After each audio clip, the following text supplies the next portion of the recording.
If I go to a stage whereby if I see someone, okay, the opposite sex now, looking so good, I just admire them. Oh, this person looks so good.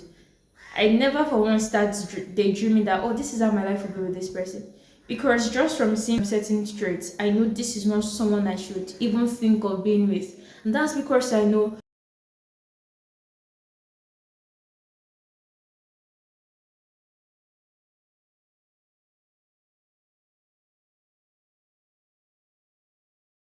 Hello, welcome to the channel. It's so good to have you here again. And I'm still Favor Akorede Alexander. Today we're going to be speaking about the foundation of your relationship. I'm going to start with a quick story.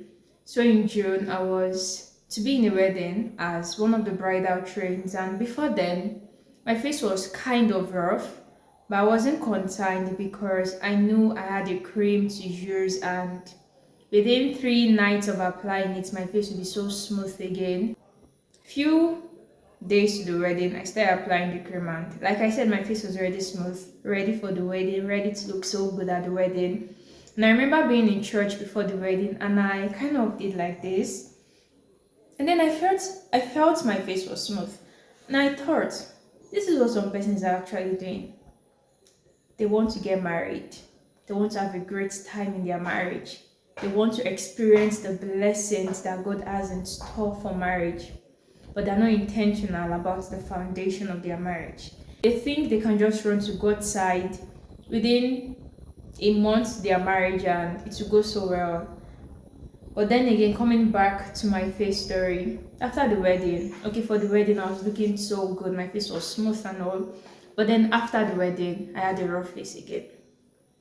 So for people that are not investing in the foundation for their marriages, they want to just do a quick walk within few months or few weeks and they're fine for marriage. But then when you eventually get married, the kind of foundation you built the marriage on is going to tell into the marriage or when you're already married, because there are some things you cannot just fake. It will come and hit you right back in the face, and the consequence is going to be so huge, and you'll be like, why did I do this?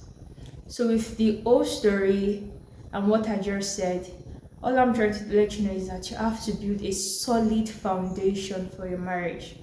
And the thing about those set of people is that they know God's way is the way, which is why a few months to the wedding, they suddenly want to do it God's way.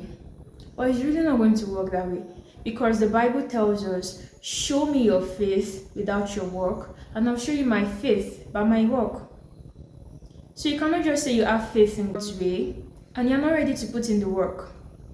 And there's no rush work with God. You have to be intentional. You have to be ready to put in the work, because God is not a magician. He's not. He wants us to put in the work. And again, there's something I hear in my church that the bishop always says, any faith that makes God absolutely responsible is an irresponsible faith. So if you're going to go into marriage with just wanting to do a little preparation for a lifetime marriage, you are deceiving yourself. You really are deceiving yourself. You were single, you didn't read anything on marriage, on a godly marriage. You started dating, you still did not think to know you should read something on godly marriage.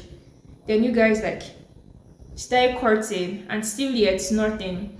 And then few weeks or a month to your wedding, and you're suddenly like, oh, I need to do it God's way. I need to know what God is saying. I know God is merciful, but still, you knew all along that God's way was the way. Why didn't you invest in God's way? Why didn't you invest in knowing what God would have you do in marriage? Why didn't you invest in knowing what books are saying about marriage, godly books are saying about godly marriage? Why didn't you invest in all of that? Because this is so important. Marriage is not just something you go into without being prepared for it. I know they say it's an institution, you get a certificate before you even, okay, normally you get a certificate after we've done something in an institution, but in the institution of marriage, getting into it, you're getting your certificate.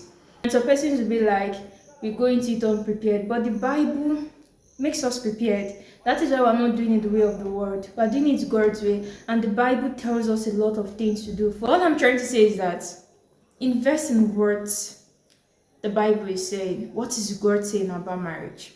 What is it saying about marriage? For instance, do not be unequally yoked with unbelievers. Do you even know that? Because in my life, I go to a stage whereby if I see someone, okay, the opposite sex now, looking so good, I just admire them. Oh, this person looks so good. I never for once start daydreaming that, oh, this is how my life will be with this person. Because just from seeing certain traits, I know this is not someone I should even think of being with. And that's because I know, do not be unequally yoked with unbelievers. Do you know anything of such? Do you? And that's like really one important thing, because who we eventually end up with is going to determine a lot about the rest of our life. Do you want to just end up with anybody that is going to take you off course from God, or is going to make you want to do more things for God? It's going to make you want to have kingdom dreams, to do great and mighty things for God. So who are you settling down with? Who are you doing all of that with?